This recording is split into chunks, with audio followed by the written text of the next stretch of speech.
કેમ છો વિદ્યાર્થી મિત્રો? હેપી જન્માષ્ટમીનો તહેવાર ધામધૂમથી તમે ઉજવી લીધો. શીતળા સાતમ પતી ગઈ, રાંધણ છઠ એની આગળ પતી ગઈ, એની આગળ નાગપંચમી પતી ગઈ. જોતજોતામાં તહેવારો એમનું કામ કરતા જાય છે, જોરશોરથી તહેવારો આગળ વધતા જાય છે. જોતજોતામાં હવે ગણેશ ચતુર્થી આવી જશે, ગણપતિ બાપ્પા મોરયા. પણ આજે ફેરી ગયા વર્ષ જેવો ગણેશોત્સવ નહીં જામે. હરિચ્છા બળવાન છે, શું કરીએ. આપણે તે આવું ધાર્યું નહોતું કે આ રીતના તમારાથી અળગારીને ભણવાનો વારો આવશે. છતાં પણ આપણે ઘણા નિકટતમ રહેવાનો પ્રયાસ કરેલો છે. હવે આપણે આ ચેપ્ટરમાં આગળ વધીએ, કારણ કે બાયો સાવરની જે આપણે વાત કરી લીધી, હવે એમ્પિયરના સર્કિટલ નિયમની. હવે તમને થશે કે એમ્પિયરના સર્કિટલ નિયમની ચર્ચા કેમ? તો એમ તો આપણે કુલમ્બના નિયમ પરથી કુલંબીય બળ સમજી આવ્યું, એ બળ પરથી વિદ્યુત ક્ષેત્રની સમજૂતી આપી. ત્યાર પછી કુલમ્બના નિયમ પરથી ગાઉસનું પ્રમેય લાવ્યા હતા, અને ગાઉસનું પ્રમેય એ વિદ્યુતભારના સમિત વિતરણ પરથી આપણે સમજાવીએ છીએ. એટલે ગાઉસના નિયમની પણ એક ખાસ મર્યાદા છે કે સમિત એવા પદાર્થોમાં વિદ્યુતભારનું વિતરણ સમિત રીતે કરેલું હોય તો એની પરથી આપણે વિદ્યુત ક્ષેત્ર શોધી શકીએ છીએ. તો પછી અહીંયા આગળ બાયો સાવર્ટના નિયમની પરથી એમ્પિયરનો સર્કિટલનો નિયમ છે, અને એમ્પિયરનો સર્કિટલનો નિયમ પણ સમિતિ ધરાવતા એવા તંત્રો માટે છે. અને બીજું એક ખાસ વસ્તુ કે એમ્પિયરનો સર્કિટલ નિયમ એ સ્થાયી પ્રવાહ માટે સાચું છે. સ્થાયી પ્રવાહ એટલે સતત પ્રવાહમાં વધઘટ થાય, પ્રવાહની દિશા બદલાય તો પછી એમ્પિયરનો સર્કિટલ નિયમ વપરાશે નહીં. એમ્પિયરના સર્કિટલ નિયમ એ સ્થાયી પ્રવાહ માટે અને સમિતિ ધરાવતા તંત્ર માટે જ સાચો છે. હવે આપણે જોઈએ એમ્પિયરનો સર્કિટલ નિયમ અને એના ઉપયોગો. ક્વેશ્ચન આપણો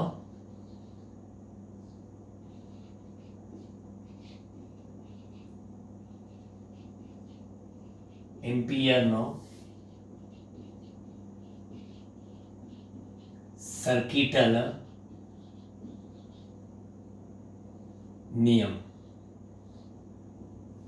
એમ્પિયરનો સર્કિટલ નિયમ હું તમને એનું પહેલા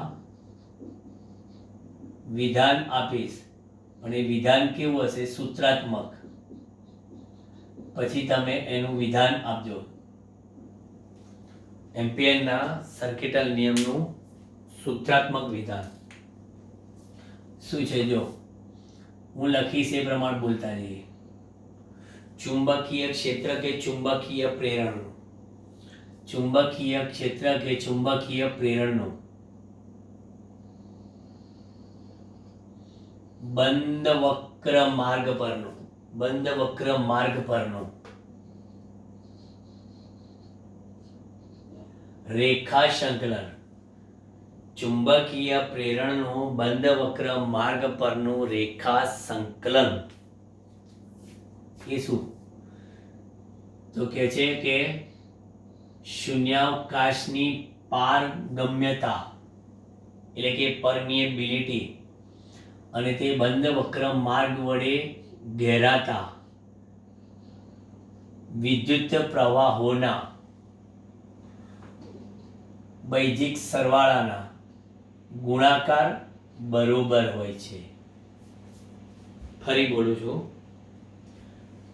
ચુંબકીય પ્રેરણ કે ચુંબકીય ક્ષેત્રનું બંધ વક્ર માર્ગ પરનું રેખા સંકલન તે બંધ વક્ર માર્ગ વડે ઘેરાતા વિદ્યુત પ્રવાહોના બૈજિક સરવાળા અને શૂન્યાવકાશની પારગમ્યતાના ગુણાકાર બરોબર હોય છે. આ ઈ મે શું આવશે ખબર છે? એન્ક્લોઝ. એન્ક્લોઝ એટલે એના વડે ઘેરાયેલું. તમે આને આમ પણ લખી શકો અથવા તો આમ પણ લખી શકો. Close integral of B dot DL અને આમ પણ કહેવાય સિગ્મા આઈ.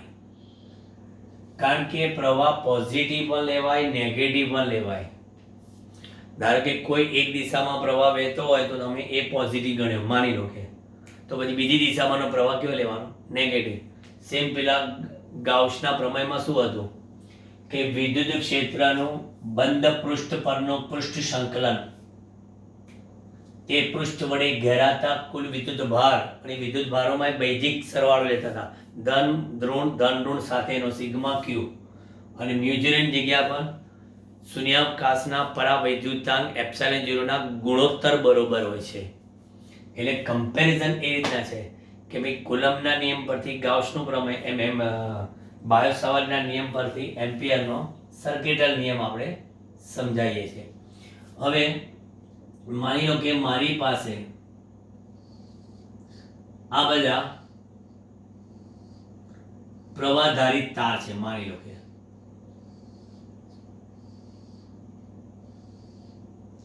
હવે આ પ્રવાહધારિત તાર છે,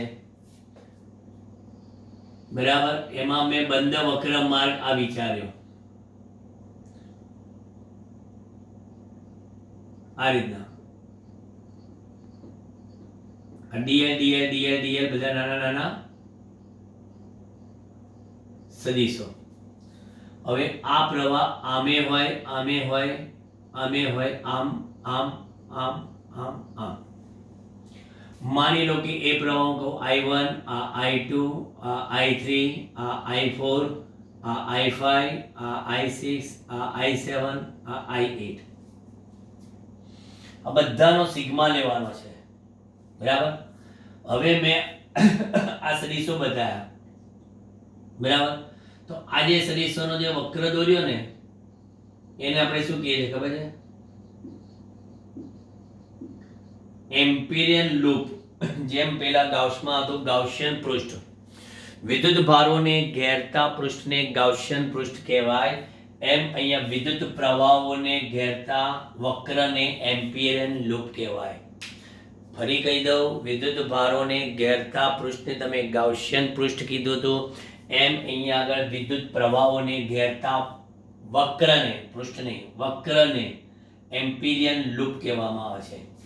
આ એમ્પિરિયન લૂપમાં તમે દરેકે દરેક બિંદુએ જોવા જશો ને તો ચુંબકીય ક્ષેત્રનું મૂલ્ય એક સરખું મળશે, અને દરેકે દરેક બિંદુએ ચુંબકીય ક્ષેત્રની દિશા તે બિંદુએ તમે પસંદ કરેલ સૂક્ષ્મ એવા રેખાખંડ ડીએલ છે એની દિશામાં રહેવાનું. એટલે તમે આમ એમ્પિરિયન લૂપ લીધું, બરાબર. તો હવે એમ્પિરિયન લૂપમાં જે તમે સદીશો બતાવ્યા એ સદીશોની દિશામાં તમારી જમણા હાથની આંગળીઓને વીંટાળો, બરાબર. તો અંગૂઠો જે બાજુ હોય એ દિશાના પ્રવાહ તમારે બધા પોઝિટિવ ગણવાના, અને એની સિવાયના પ્રવાહથી તમારે કેવા ગણવાના?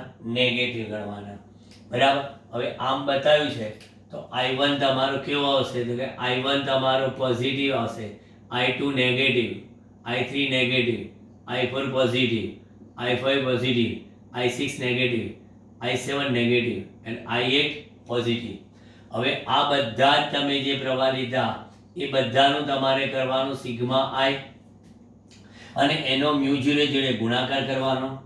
અને આ દરેક બિંદુ તમે વિચારશો કે આ બી અને એનો આ ડીએલ, બી અને એનો ડીએલ, બી અને એનો ડીએલ, બી અને ડીએલ, સમગ્ર બંધ વક્ર માર્ગ ઉપર બી ડોટ ડીએલ નું તમે રેખા સંકલન કરવાના, બરાબર. તો એ તમારો એમ્પિયરનો સર્કિટલ નિયમ બની ગયો.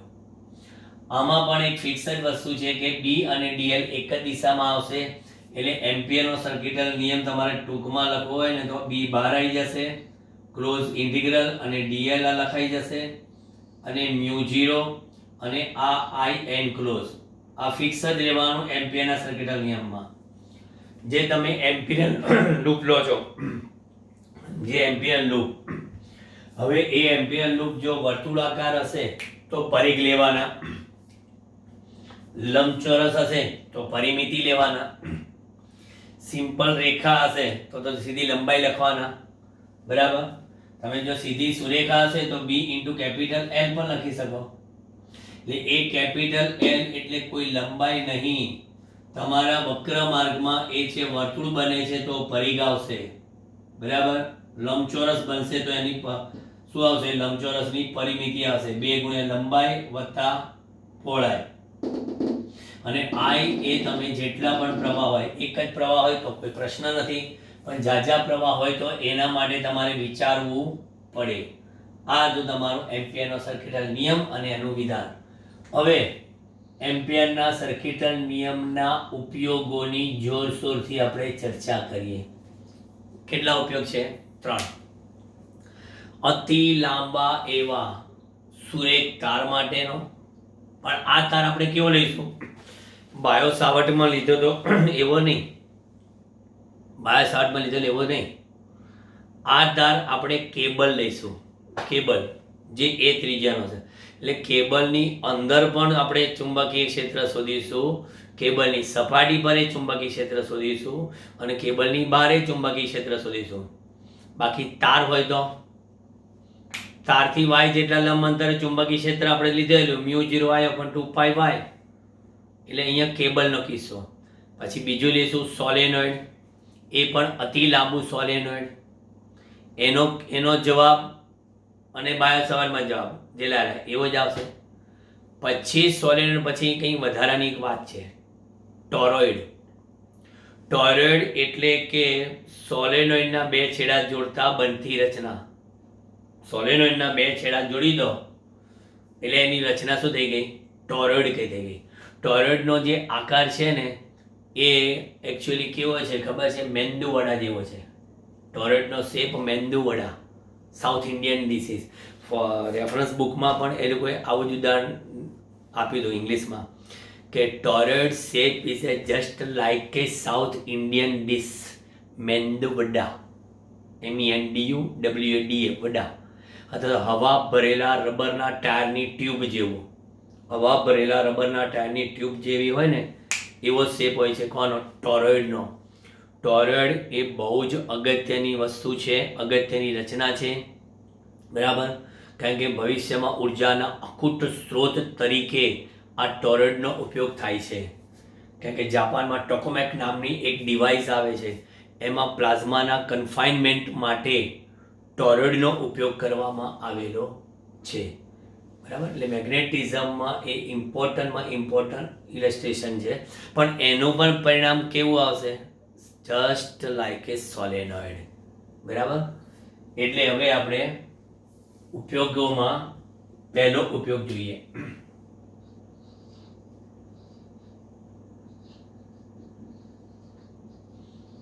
એ ત્રિજ્યાના અતિ લાંબા પ્રવાધારિત તાર એટલે કે કેબલ ની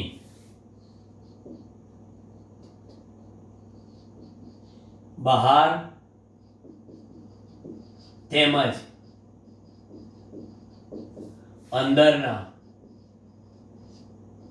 બિંદુ પાસે ચુંબકીય ક્ષેત્ર. હવે આ જે આપણે કહીએ છીએ ને તમને, એ આપણી ચોપડીનો ઉદાહરણ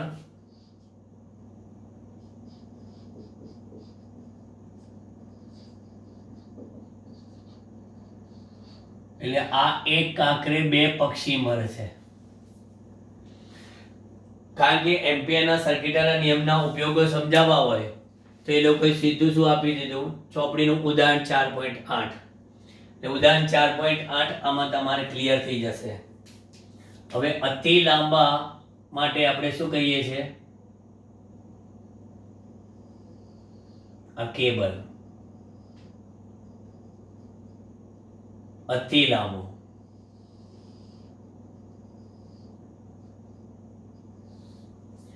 બરાબર. હવે જ્યારે અતિ લાંબો હોય ને તો એના દરેકે દરેક બિંદુ પાસે આ બિંદુ લો કે આ બિંદુ લો કે આ બિંદુ લો, અને એના જ સામે સિમેટ્રિક એવા આ બિંદુ લો કે આ બિંદુ લો કે આ બિંદુ, ચુંબકીય ક્ષેત્ર એક સરખું જ મળે. એટલે જો તમે અહીંયા આગળ આવું એક એમ્પિરિયન લૂપ વિચારો, આવું એક એમ્પિરિયલ લૂપ, જે એમ્પિરિયલ લૂપ આ રીતના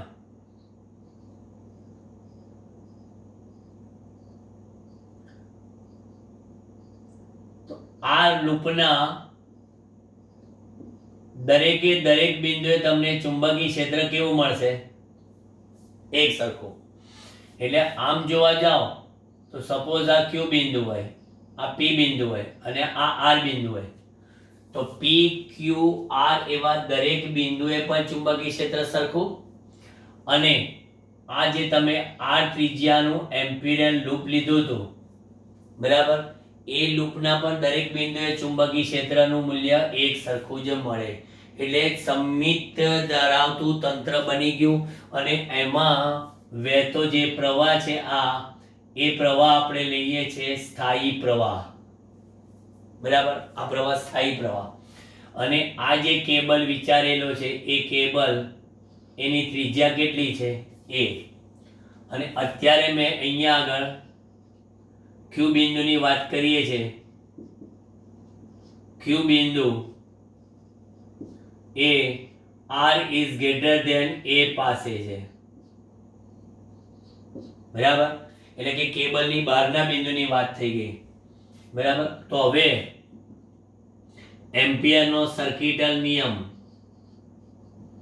B.dl બરાબર μ0 into IE વિચારીએ કેબલના બહારના બિંદુએ. તો કેબલના બહારના બિંદુ એવા Q પાસે B.dl માં B ક્યાં આવી ગયા? બહાર, અને ઇન્ટિગ્રેશન dl, કારણ કે આપણને ખબર છે કે દરેકે દરેક બિંદુએ ચુંબકીય ક્ષેત્ર અને તે બિંદુએ આપણે dl સદિશ, બરાબર, એ એક જ દિશામાં છે. અને એક જ દિશામાં હોય તો પછી આપણે એનો ડોટ પ્રોડક્ટ લઈએ તો BDL cos 0 થાય. એટલે B ક્લોઝ dl બરાબર μ0, અને IE માં અહીંયા આગળ અત્યારે તો આપણે I લખીએ, પરંતુ અહીંયા ક્લોઝ ઇન્ટિગ્રલ dl બરાબર તમે જે એમ્પિરિયલ લૂપ લીધું છે વર્તુળાકાર છે, અને એ કેટલા અંતરે છે? r અંતરે. એટલે વર્તુળનો પરિઘ. અને એન્ક્લોઝ કરંટ કેટલો? ફક્ત એક જ છે, ને I પોઝિટિવ. કારણ ચેક કરી લો, એમ્પિરિયલ લૂપ જે સદિશો બતાવ્યા છે એ દિશામાં આંગળી વીંટાળી અંગૂઠો જે બાજુ આવે એ દિશામાંનો પ્રવાહ પોઝિટિવ, તમે પોઝિટિવ લઈ લીધો I. ઓકે. તો પછી B અહીં લખાઈ ગયું 2πr, અહીં લખાઈ ગયું μ0 into I. તો B બરાબર μ0 I upon, ચલો, એટલે આ સૂત્ર મને મળ્યું. R is કયું?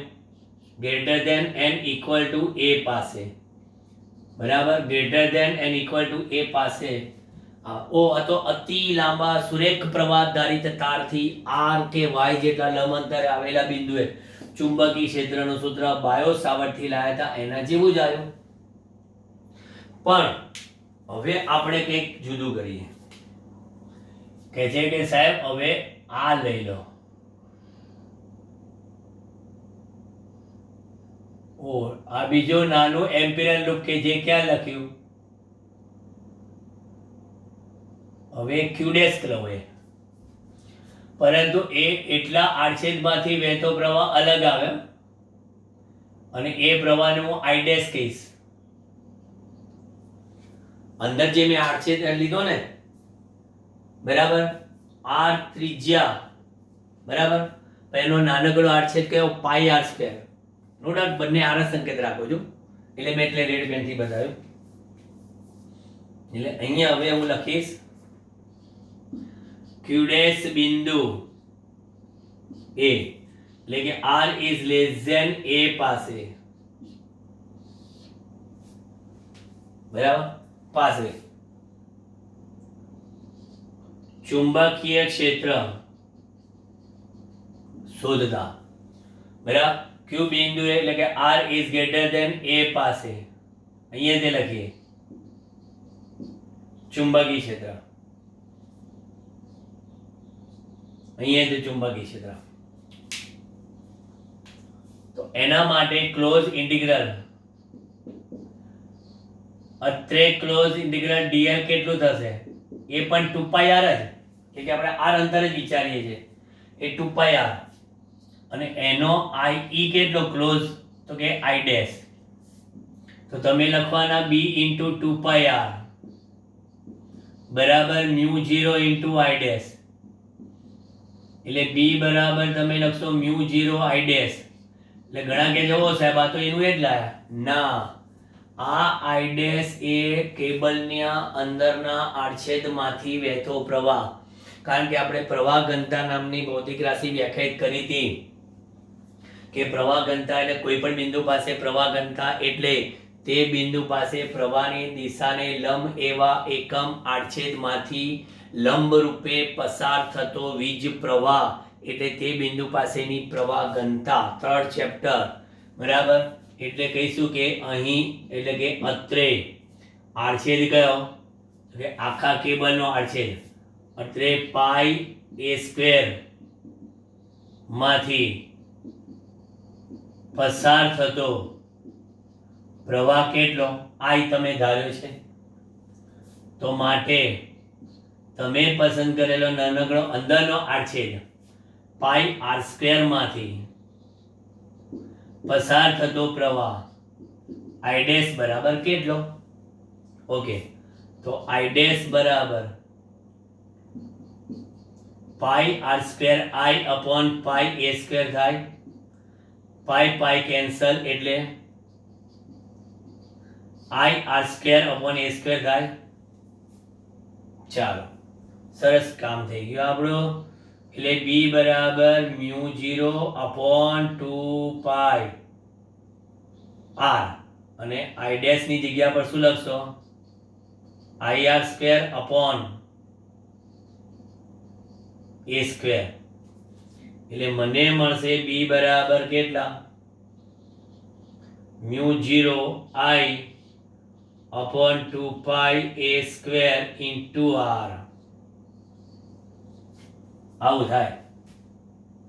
એટલે આ ચુંબકીય ક્ષેત્ર b એ અંતરના વ્યસ્ત પ્રમાણમાં અને આ ચુંબકીય ક્ષેત્ર b એ અંતરના સમપ્રમાણમાં, અને બીજું આ સૂત્ર એ r is less than and equal to a પાસે સાચું છે.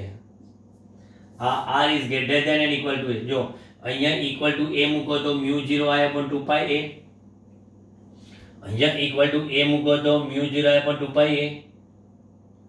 એટલે કેબલની અંદરના બિંદુએ તમે શોધવું હોય તો કેબલની અંદરના બિંદુએ કોઈ પણ બિંદુએ ચુંબકીય ક્ષેત્ર આ સૂત્રથી મળે.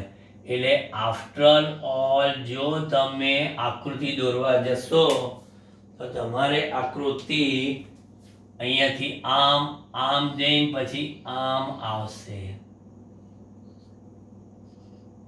અને આ છે ચુંબકીય ક્ષેત્ર અને આ છે અંતર r, અને અહીંયા આગળ આ જે વાત કરો છો એ r ઇક્વલ ટુ a પાસે છે, અને અહીંયા આગળ b એ r ના સમપ્રમાણમાં, અહીંયા આગળ b r ના વ્યસ્ત પ્રમાણમાં. જોયું? કેન્દ્રથી સપાટી સુધી સેમ કોન્સેપ્ટ. આપણે નક્કર એવો વિદ્યુત ભાર લેતા હતા, નક્કર ગોળો, તો એમાંય તે કેન્દ્રથી ગોળાની સપાટી સુધી જતા વિદ્યુત ક્ષેત્ર વધે છે અને પછી ઘટે છે. એમાં E ચલે છે r અને E ચલે છે 1/r સ્ક્વેર. ગુરુત્વ પ્રવેગમાં પણ એવું છે કે પૃથ્વી નક્કર ગોળો છે, તો પૃથ્વીના કિસ્સામાં પૃથ્વીના કેન્દ્રથી સપાટી સુધી જતા ગુરુત્વ પ્રવેગમાં સતત વધારો થાય છે, અને સપાટીથી પછી જઈએ તો અંતરના વર્ગના વ્યસ્ત પ્રમાણમાં. એટલે સેમ ઇલેક્ટ્રિક ફિલ્ડ, પછી ગ્રેવિટેશનલ ફિલ્ડ અને મેગ્નેટિક ફિલ્ડ, બધાના કોન્સેપ્ટ એકદમ સુસંગત કોન્સેપ્ટ છે બધા. એટલે આ તમારો ઉદાહરણનો દાખલા નંબર 4.8 મેં આખો ગણી આપ્યો. એટલે દાખલા કમ થિયરી તરીકે આ આવે છે. જોઈ લો. પછી આપણે ઉપયોગ નંબર 2 અને ઉપયોગ નંબર 3 જોઈએ.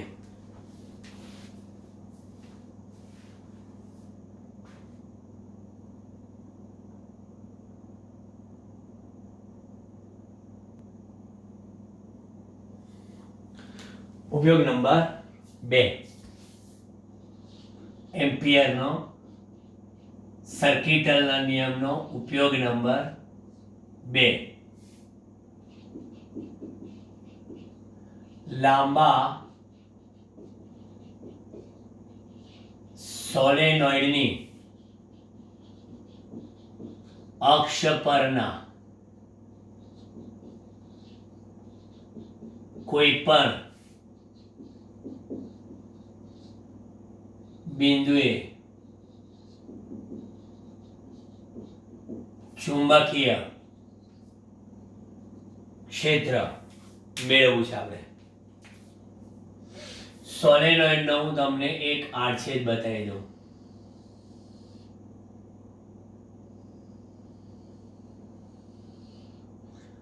આ એક સોલેનોઇડનો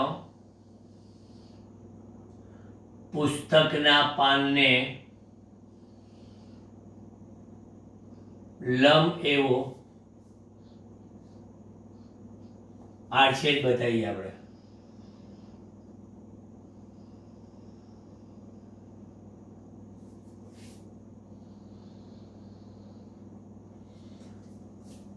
અંદરથી આખો આમ કાપી દીધો, આમ ઊભો છેદ લઈ લીધો, આડો છેદ કહો, જે બી કહો.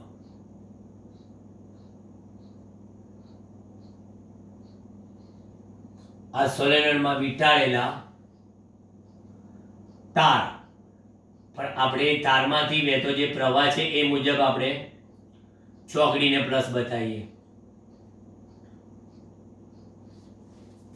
આ રીતના.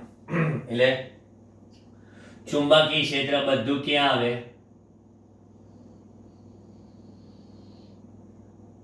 અક્ષને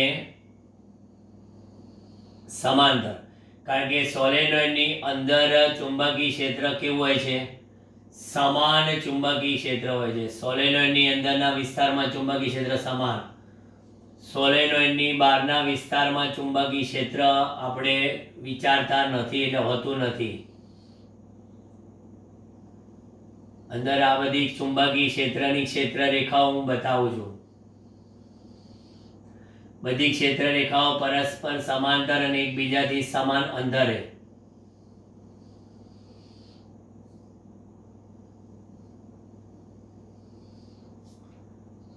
એટલે આ બધી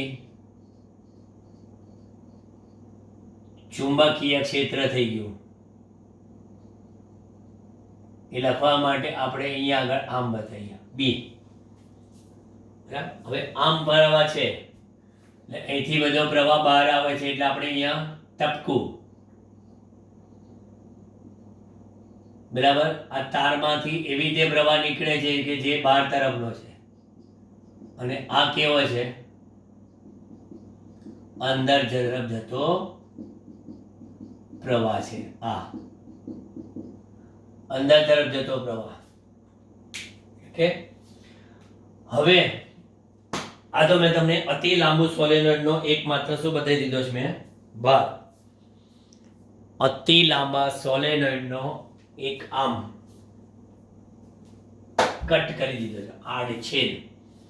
હવે એમાં એમ્પિરિયલ લૂપ એવી રીતે બનાવવાનું કે દાખલા તરીકે ધારો આમ છે ને, આ બધા શું છે? આ તાર છે બધા, આ બરાબર. આખા આ બધા આ પ્રવાહધારિત તાર છે આખામાં, આમ આમ આમ કરે. હવે એને ઘેરવું હોય તો આપણે લૂપ આમ બનાવવું પડે. આમથી આમ જવા દેવાનું અને આમથી આમ આમ ઘેરવાનું. હવે એ લૂપ ગમે તે આકારનું બનાવાય. આપણે લૂપમાં લૂપના જે ક્ષેત્ર સદિશો છે એ ક્ષેત્ર સદિશોના દરેક બિંદુએ ચુંબકીય ક્ષેત્ર એક સરખું હોવું જોઈએ એવું સમમિતિ ધરાવતું બનાવવું પડે. ઓકે. તો હવે એ સમમિતિ ધરાવતું બનાવીશું.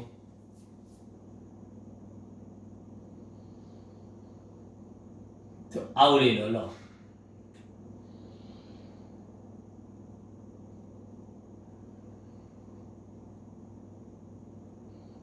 અહીંથી આમ આમ. એટલે કે ધારો કે એલ કેટલી લંબાઈનું છે? એલ લંબાઈનું છે. આ પણ એલ લંબાઈનું. બરાબર. એટલે ટૂંકમાં L લંબાઈનું અને L પહોળાઈનું એવું ચોરસ એવું એમ્પિરિયન લૂપ લીધું. હવે એ એમ્પિરિયન લૂપનું નામ આપી આ P.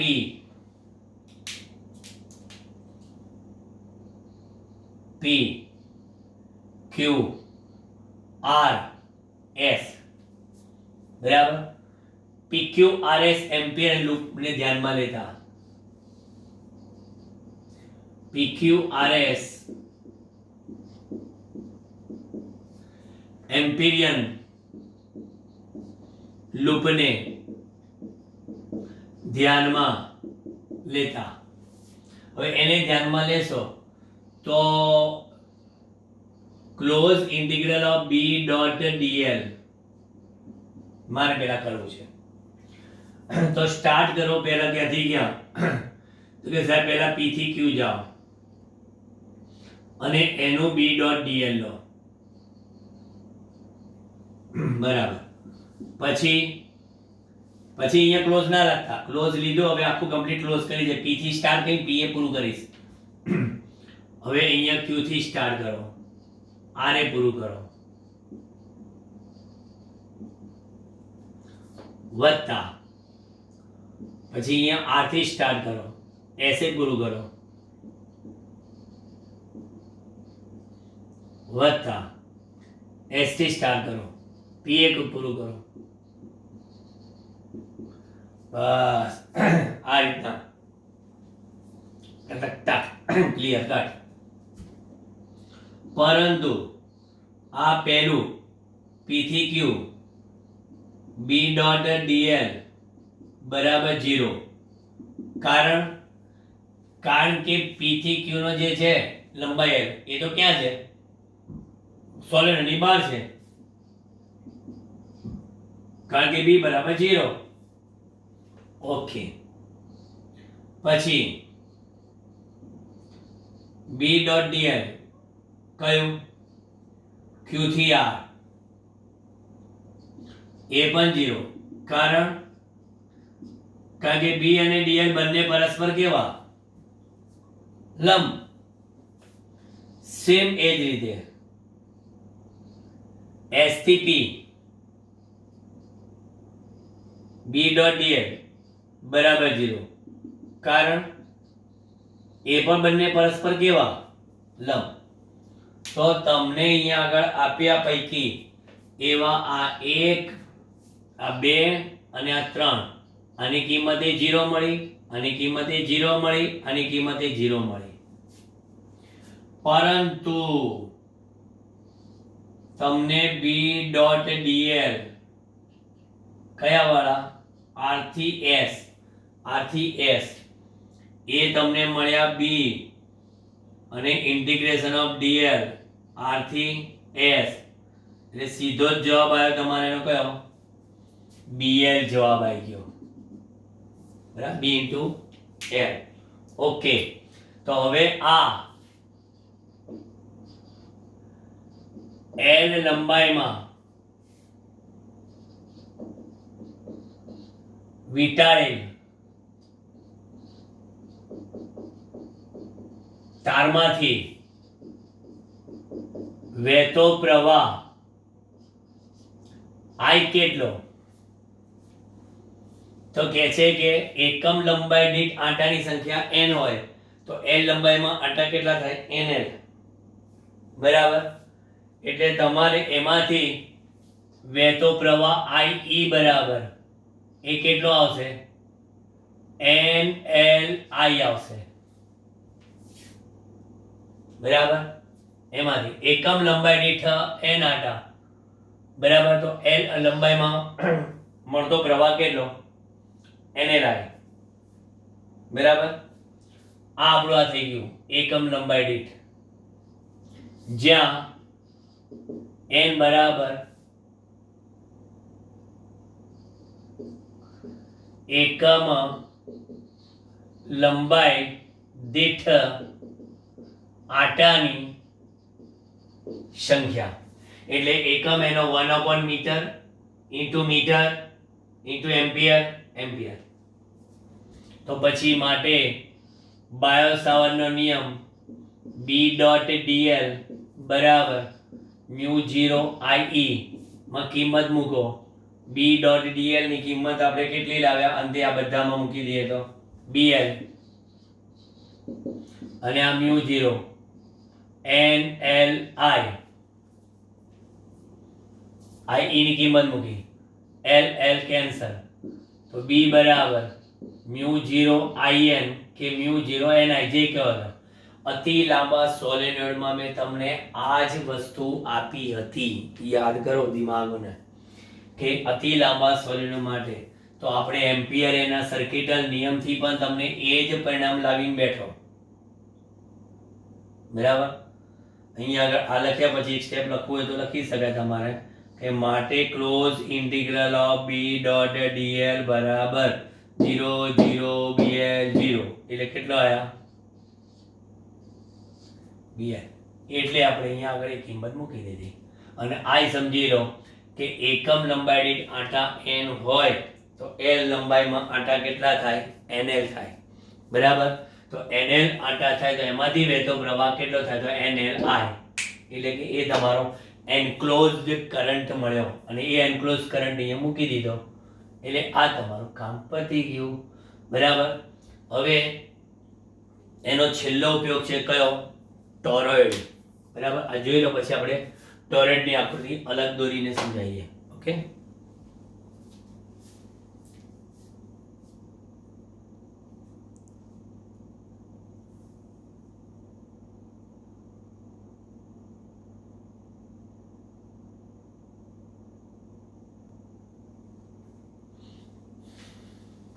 ચાલો ટોરોઇડની મેં તમને વાત કરી હતી કે ટોરોઇડ એ શું છે. ઉપયોગ નંબર 3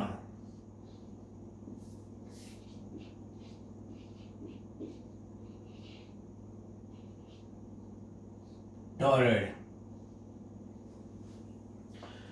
સોલેનોઇડના બે છેડા જોડતા બનતી રચના. આમ જે સર્પિલ આકારનું સોલેનોઇડ એને આમ કરી દેવાનું એટલે શું બની જાય તમારું એક ટોરોઇડ બની જાય. આવો એનો શેપ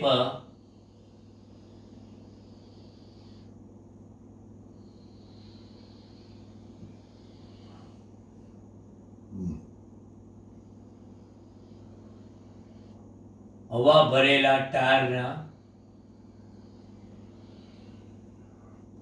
ટ્યુબ જેવો. આમ જો હવા ભરેલું ટાયરનું ટ્યુબ હોય એવું લાગે આખો. આ ટોરોઇડનું સેન્ટર. હવે એમાં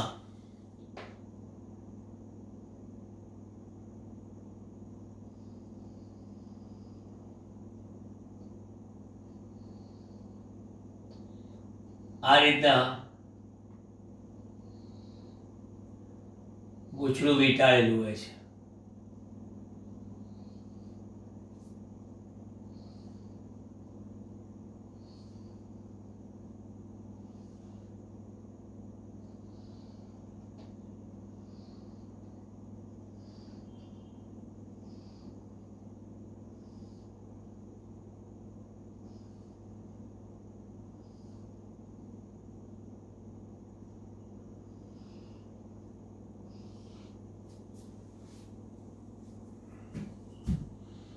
બરાબર.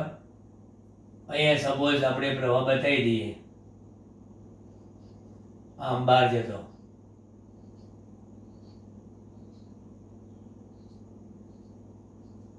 તો આ રીતના ગૂંચળામાંથી પ્રવાહ મળે.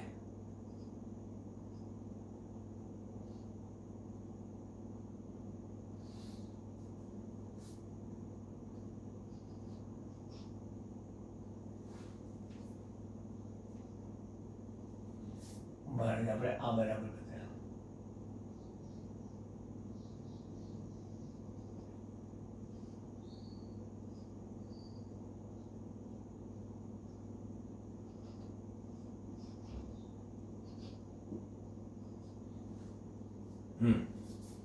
બરાબર. આ દાખલ થયો પ્રવાહ અને આ બહાર. આ ટોરોઇડની અંદર ને બહાર ચુંબકીય ક્ષેત્ર હોતું નથી પણ એ આપણે સાબિત કરવાનું છે. જો આ કમ્પ્લીટ વર્તુળાકાર ગૂંચળા હોય ને, કમ્પ્લીટ વર્તુળાકાર આદર્શ ટોરેડ, કે આદર્શ ટોરેડ હોય તો જ વર્તુળાકાર ગૂંચળા બને. બાકી તમે તો ગૂંચળાને જો આગળ જવું હોય તો થોડુંક તો હેલિકલ એટલે કે સર્પિલ બનવું જ પડે. થોડુંક સર્પિલ બને તો જ આગળ વીંટાળો ને. એટલે થોડું ઘણું તો ચુંબકીય ક્ષેત્ર મળે છે સર્પિલ બને એટલે. સંપૂર્ણ વર્તુળાકાર હોય તો અહીંયા બંને બાજુ ચુંબકીય ક્ષેત્ર કેવું થઈ જાય? શૂન્ય. અહીં આપણી પાસે અલગ અલગ એમ્પિરિયલ લૂપ લેવાના છે.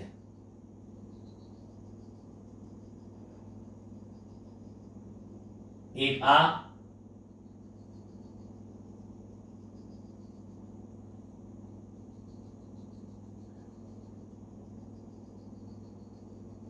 એક આ અને એક આ. બરાબર. ખાલી આપણે શું કરીશું ખબર છે? આ છે ને એ આ ત્રિજ્યાનું એમ્પિરિયલ લૂપ વિચારીશું. આ બધા એમ્પિરિયલ લૂપ બનાવ્યા મેં. પછી આ છે ને એ R1 ત્રિજ્યાનું એમ્પિરિયલ લૂપ છે. આ છે ને એ R2 ત્રિજ્યાનું એમ્પિરિયલ લૂપ છે. નામ તમારે જે બી આપવું હોય. બરાબર. દરેકે દરેક એમ્પિરિયલ લૂપની નંબર આપીએ તો એક નંબરનું એમ્પિરિયલ લૂપ, બરાબર, આ બે નંબરનું એમ્પિરિયલ લૂપ અને આ 3 નંબરનું એમ્પિરિયલ લૂપ મેં આ લીધું છે. ટોરેડના ગર્ભ વિસ્તારમાંથી પસાર થતું.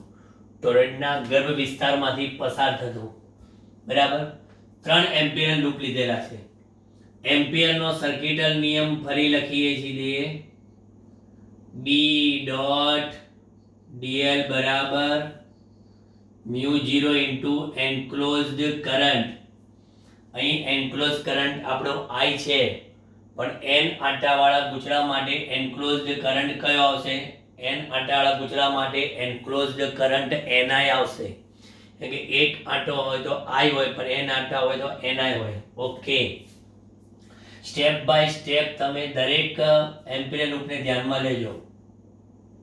સૌથી પહેલા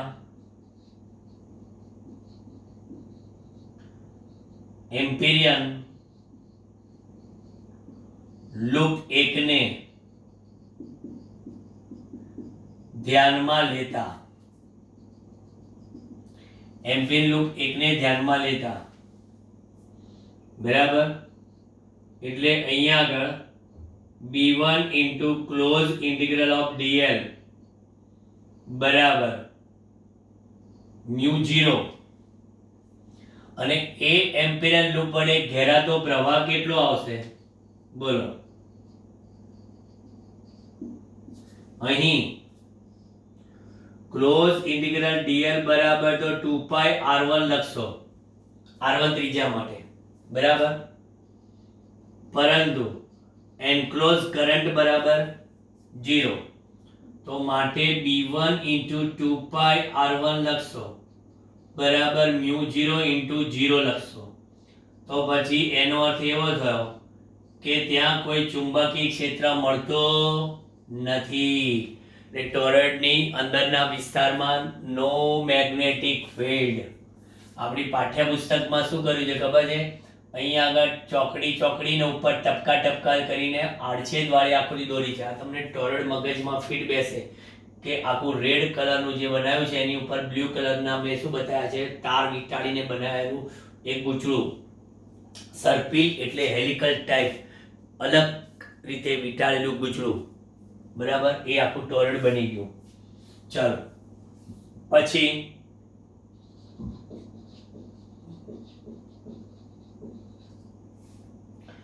એમ્પિરિયલ લૂપ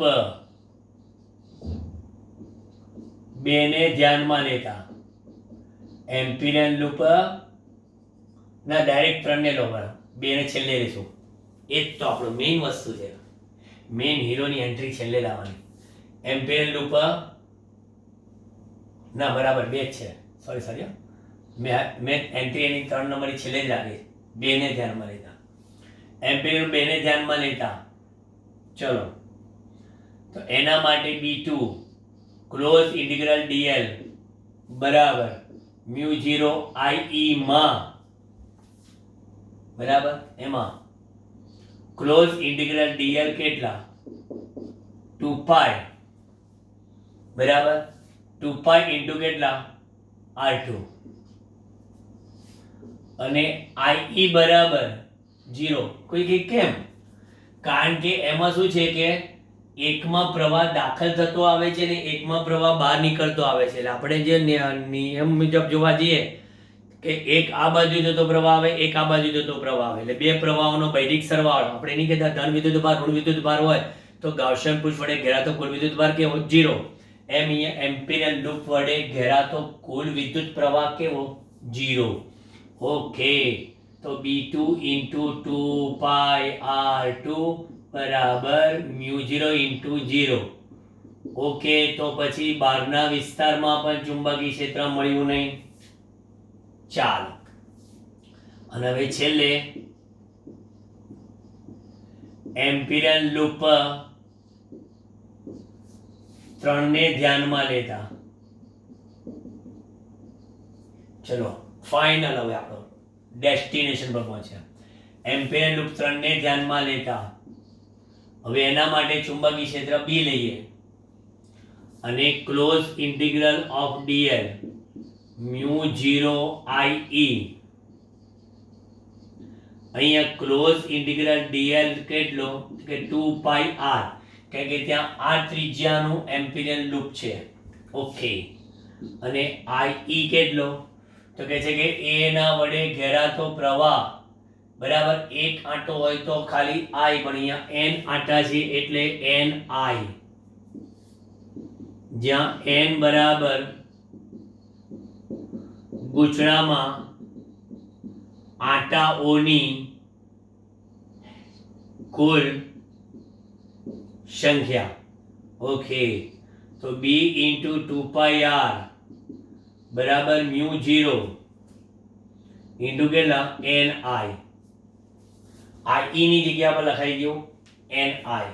આ એકમ લંબાઈ રીત નથી, ધ્યાન રાખજો. માટે B બરાબર μ0 I into n upon 2 pi r. અહીંયા લખીએ છીએ કે જ્યાં n upon 2 pi r બરાબર n એટલે એકમ લંબાઈ દીઠ આંટાની સંખ્યા 2 pi r જેટલા પરિઘમાં વીંટાળેલા આંટાઓ n હોય તો એકમ લંબાઈમાં આંટાઓની સંખ્યા n કેટલી n ભાગ્યા 2 pi r. તો B બરાબર આવી ગયું μ0 in. ઓ સાહેબ, આ તો સોલેનોઇડ જેવું જ આવ્યું. તો એ જ આવે ને, કારણ કે સોલેનોઇડના બે છેડા જોડી દો તો એ અનંત લંબાઈનું સોલેનોઇડ ના થયું. વર્તુળને કોઈ છેડો ના હોય એમ સોલેનોઇડને જો કોઈ છેડો ના હોય ને આમ જોડી દો તો પેલો સર્પિલને આમ બનાવી દો એટલે અનંત લંબાઈનું સોલેનોઇડ થયું. અતિ લાંબા સોલેનોઇડના જેવો જ કિસ્સો આપણે અહીંયા આગળ આવી ગયો. એટલે આ સૂત્ર પણ છે, જો આંટા આપ્યા હોય અને આર આપેલો હોય, નહીંતર એકમ લંબાઈના આંટા આપ્યા હોય. હા છે, very much important concept એમ્પિયરનો circuital નિયમ અને એના ઉપયોગોની ચર્ચા એકદમ પરફેક્ટ મેથડથી તમને સમજાવવાની કોશિશ કરી છે. એટલે ટૂંકમાં એક નમ્ર પ્રયાસ કર્યો છે તમને મગજમાં ઉતારવાનો. બરાબર, પછી આપણે નેક્સ્ટ લેક્ચરમાં આના ઉપર જઈશું કે બે પરસ્પર સમાંતર એવા તારમાંથી જ્યારે પ્રવાહ પસાર કરવામાં આવે ત્યારે પ્રવાહ પસાર કરતા બંને તાર ચુંબકીય ક્ષેત્ર ઉત્પન્ન કરે છે. તો આ તારના ચુંબકીય ક્ષેત્રના લીધે બીજા તાર પર લાગતું ચુંબકીય બળ અથવા તો આ તારમાંથી વહેતા પ્રવાહના લીધે ઉદ્ભવતા ચુંબકીય ક્ષેત્રને લીધે આ તાર પર લાગતું બળ. ટૂંકમાં એક તાર ચુંબકીય ક્ષેત્ર ઉત્પન્ન કરે, બીજો તાર એ ચુંબકીય ક્ષેત્રની અસર હેઠળ બળ અનુભવે. બરાબર, ટૂંકમાં બંને એકબીજા પર બળ સરખું લગાડશે ન્યૂટનના ગતિના ત્રીજા નિયમ અનુસાર. બરાબર. અને એમાં આપણે એ ખાસ શીખીશું કે બંને ધારમાંથી વહેતા પ્રવાહની દિશા જો એક જ હોય તો તેમની વચ્ચે આકર્ષણ હોય કે અપાકર્ષણ, પરસ્પર વિરુદ્ધ હોય તો આકર્ષણ હોય કે અપાકર્ષણ, જેની ચર્ચા આપણે નેક્સ્ટ લેક્ચરમાં કરીશું. Okay, bye bye.